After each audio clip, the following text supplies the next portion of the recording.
Hello, my name is Hans Broeckx. I'm an open source consultant at Inuits, not too far from here, just around the corner in Belgium. And so I've got a talk for you. Developing an application pipeline is like raising chickens, but in hindsight, it might have been more the other way around. Raising chickens is more like developing an application pipeline. So not too long ago, at a conference not very far away from here, I got to talking with one of the organizers, Florir, about chickens, because I wanted chickens and I didn't have any yet. And so my colleague overheard that and said, oh, you should make a talk about that. So here we are.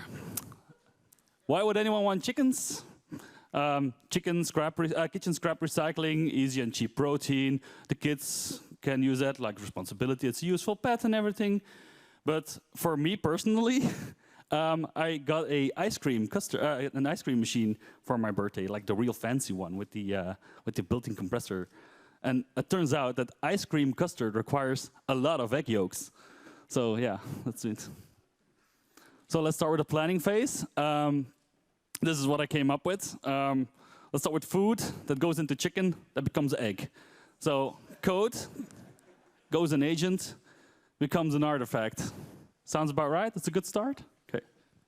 But just one egg a day, this is per day by the way, isn't gonna cut it, especially if I want to give something to like family or friends or like egg custard, ice cream custard. So let's say like 3 eggs.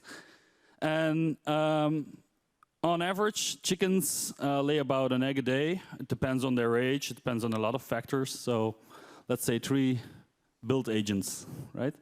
3 chickens, more or less. So that's my load balancing.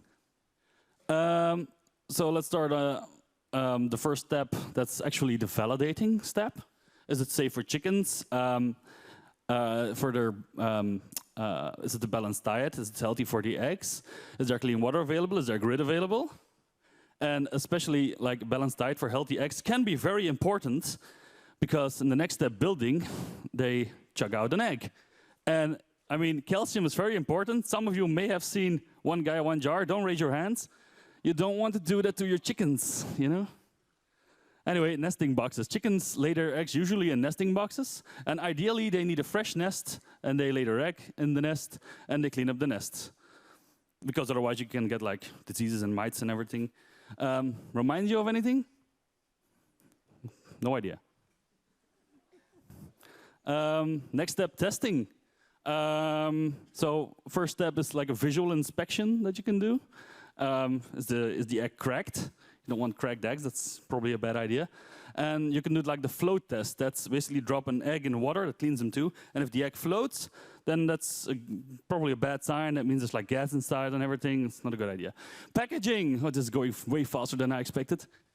So ideally for eggs, you want some kind of versioning because otherwise you have no idea when the egg was laid. Yeah. Deploying, oh God. You want to use the eggs in recipes? There's an extra test step you can do before each push. That's a sniff test. Like you crack the egg open in a separate bowl, you sniff it. If it's okay, you can chug it in your recipe bowl. Otherwise, if you chug all the eggs in right away, it might be a bad one, and then your entire recipe might be screwed up. Now, what if a chicken gets sick? You remove the chicken from the pipeline, you fix the chicken before re-adding it, and it can be anything, like it can be further up in the upstream.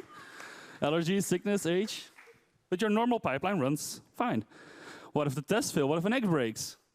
That's not too bad. Usually you should have some kind of artifacts still packaged and you can just continue deploying. You can just use them in your recipes.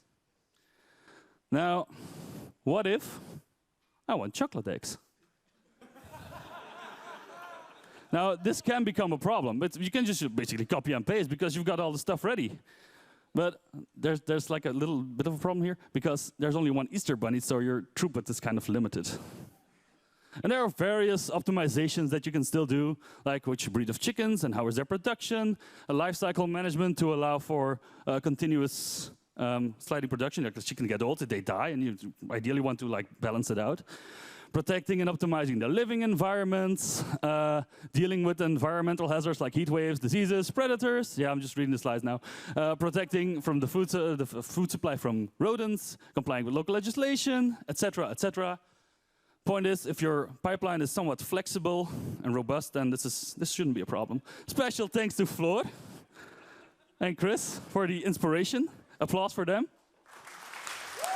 That's Yeah, that's enough applause. You don't want to encourage them to do this again for other people. And one more thing, I still don't have chickens.